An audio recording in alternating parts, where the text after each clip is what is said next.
Hey folks, here is my third Stealing the Eye demo for RuneQuest role-playing Retha that I ran at GenCon 2018. My last video I talked about how GenCon was overbooking our tables. This time I had 8 players. It was a horrendous mess. It was the hardest game I ran, but the funnest game I ran at GenCon this year. 3 of these guys were actually Marines. It was really cool. I didn't find out about that until afterwards when we were talking. They said something about Camp.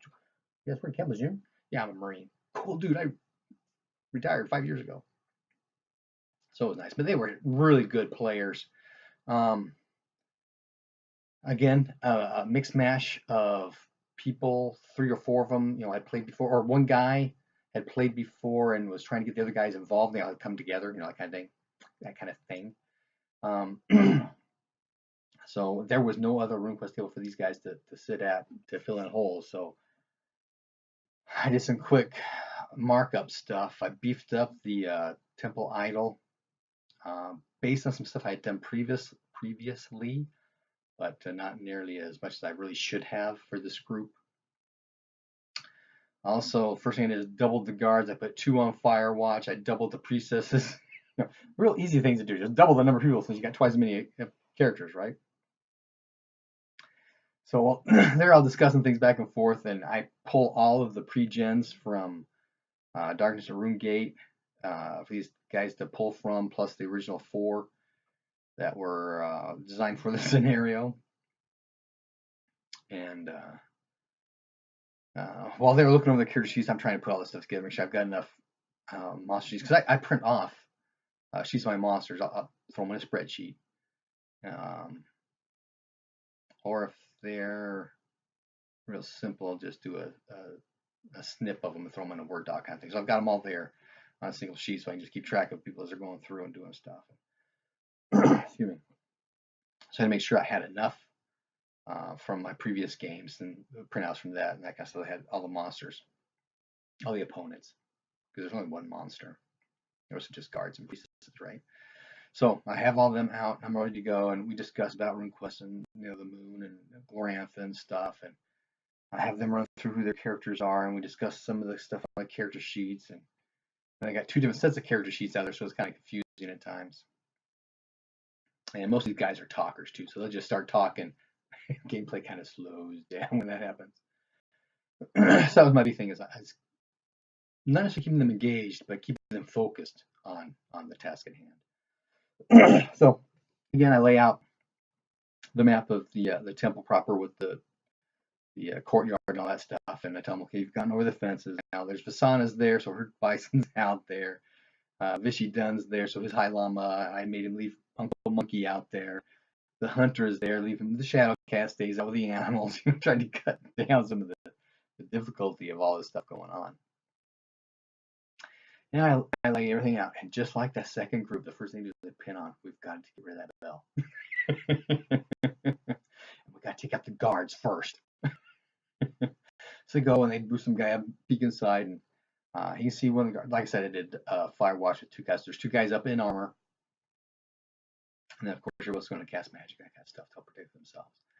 Priestesses I kept asleep. I didn't bring them upright first, so they see there's some guards going. There's some discussion going on how do we do this, and because like I said, 3 of these guys are Marines. They're tactical. What are we doing here? Take care of things. What do they call it? Gaps, blocks and gaps, black gaps, surfaces and gaps. Marine thing. So anyway, they're trying to figure out all this stuff, and while they're doing this, one of the guys has a bow, and he goes over to the priestess house, stands back behind the doorway with his bow drawn. So as soon as somebody comes through that door, he's shooting them in the back. Good to go. So he's out there. Other guys are discussing things out front. They're trying to figure out what they can do with these elementals. They have a couple of them bring earth elementals, small ones, just 1x guys, and they move him underneath the door. What's the dirt floor on the guard shack? Move it under the floor so it's right in front of the doorway. So whoever comes out the door has to go through both of them. Another guy's got fire elemental, and oh, before they start doing all that, they're just thing off to the side. One of the guys just walks over there, starts to kicks the door, trying to kick it in. You know, it shouldn't really have to have a safety lock now that I think about it. But I had it locked, you know, something going on. So he makes the kick. I have him do a strength roll. He missed it, so it didn't happen.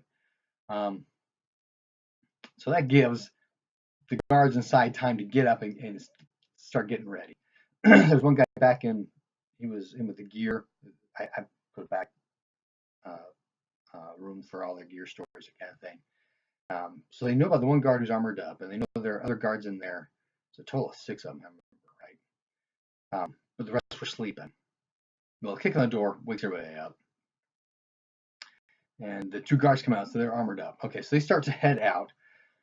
The guy sends a fire elemental underneath the doorway to start burning things up in there. Set everything on fire.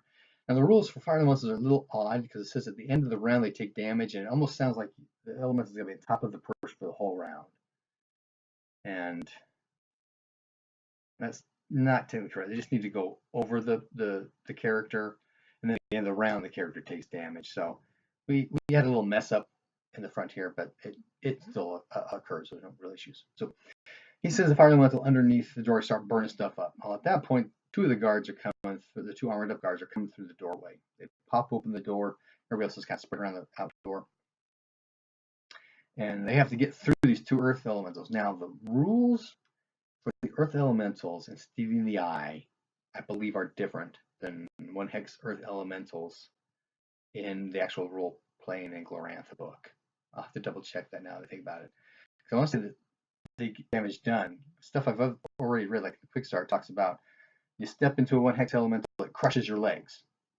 So it would do damage to your legs, right? But it said it's 0 damage, but that they had to do a strength roll to get out, like it's holding on to them. So that's the rules we ran with. First guy makes both strength rolls, he gets out. Second guy makes both strength rolls, but he's behind. And the fire elemental's in there. They do fire elemental does damage. Well, would have done damage to both of them. But I didn't have that happen because of this whole end of round thing. So it was kind of freaky, kind of off there. So they get out. A couple of people can attack right here. There's somebody with a missile weapon shooting at them. First guy survives that round, moves forward, engages somebody and attacks. Fire elemental comes back to burn him. That round I had him take fire damage.